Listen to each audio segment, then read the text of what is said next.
வணக்கம். நெய்வேலி பாரதிக்குமார் குறுங்கதைகள். கதையின் பெயர் போகிற வேலை. வேலப்பன் பார்த்தீங்கன்னா அந்த ஊர்லேயே மிகச்சிறந்த தைச்சர் அவர். அவருக்கு ஒரே பையன், அவர் பேர் துயிலப்பன்.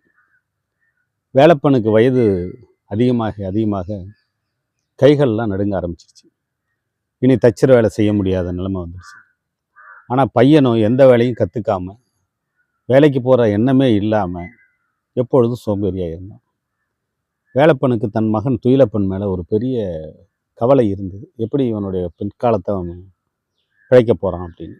அதனால் அவர் தன்னுடைய நண்பர் அருளப்பன் ஒருத்தர் இருந்தார். அவர்கிட்ட என்னுடைய மகனுக்கு ஏதாவது ஒரு வேலை போட்டு கொடுங்க அப்படின்னு.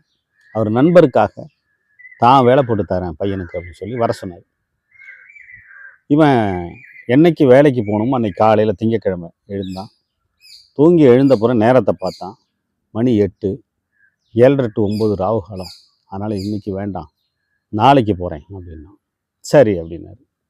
அடுத்த நாள் செவ்வாய்க்கிழமை எழுந்தான். வெளியே வந்தான். கோயிலுக்கு போகிற ஒரு பிராமணர் மாலையோடு போயிட்டு இருந்தார். ஒத்த பிராமணர் எதுக்கு வந்துட்டார், இன்றைக்கும் போக வேண்டாம், நாளைக்கு போகிறேன் அப்படின்னார். அடுத்த நாள் புதன்கிழமை, நல்ல நாள்ப்பா, இன்றைக்காவது போ அப்படின்னு அனுப்புனார். பார்த்தா பூனை ஒன்று குறுக்க வந்துருச்சு, அதனால் இன்றைக்கி சகுனம் சரியில்லை அப்படின்னு திரும்பி வந்துட்டான். அடுத்த நாள் வியாழக்கிழமை ஒரு விதவை பெண்மணி முறுக்கு வியாபாரம் பண்ணிகிட்டே வந்தாங்க.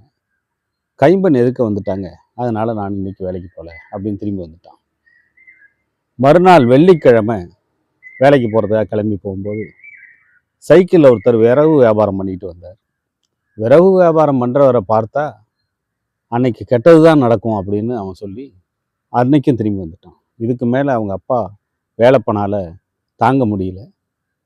தம்பி, பிணத்தை பார்த்துட்டு போனால் நல்லது நடக்கும்னு சொல்லுவாங்கல்ல, ஆமாம், வெளியில் நான் காலையில் பாரு அப்படின்னு சொல்லிட்டு அடுத்த நாள் காலையில் சனிக்கிழமை அவர் வெளியில் பார்த்தா வேலப்பன் மரணம் அடைந்துருக்கார்.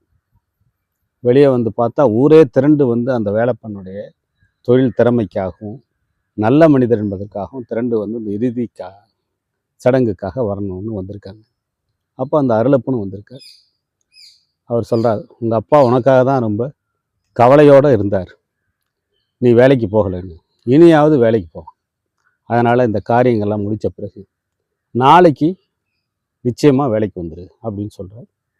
அப்போவும் என்ன சொல்கிறான், இன்றைக்கி சனிக்கிழமையாச்சு, சனிப்பணம் தனி போகாது, அதனால் ஒரு கோழியை வெட்டி அப்பாவோட இறுதிச் சடங்கப்போ அவருடைய பாடையில் வச்சு கட்டி அனுப்புவோமா அப்படின்னு. அருளப்பன் என்ன சொல்கிறதுன்னு தெரியல.